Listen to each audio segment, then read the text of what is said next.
NCP জাতীয় নাগরিক party Awami লীগের নিবন্ধন বাতিল কার্যক্রম নিষিদ্ধ এবং বিচারের দাবিতে রাজধানীর মোহাম্মদপুরে মশাল মিছিল ও সমাবেশ করেছে।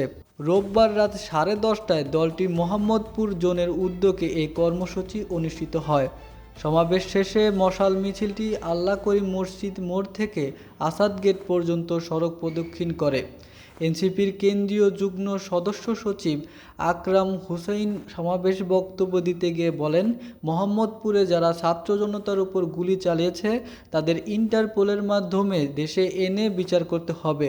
তিনি আরও বলেন, আওয়ামী লীগের শাসনকালে তাদের নির্যাতন ও জনগণের উপর অস্বাভাবিক চাপ সৃষ্টি করা হয়েছে, যা কোনোভাবে মেনে নেওয়া যায় না।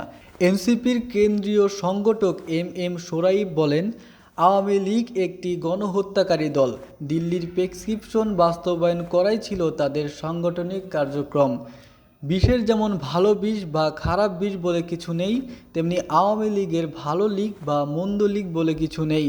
তিনি বলেন, আওয়ামী লীগ কোনোদিনই জনগণের প্রতি সঠিক দায়িত্ব পালন করেনি এবং তাদের কার্যকলাপ দেশের ক্ষতি হয়েছে।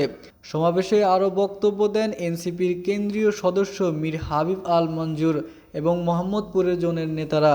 বক্তারা আওয়ামী লীগের বিরুদ্ধে কঠোর ভাষায় বক্তব্য দেন এবং জনগণের প্রতি দলের এই অবিচারের জন্য বিচার দাবি করেন। এনসিপি তাদের এই কর্মসূচি দ্বারা জনগণের আরও সচেতন করতে চায় এবং আওয়ামী লীগের বিরুদ্ধে প্রতিবাদের সক্রিয় হওয়ার আহ্বান জানায়।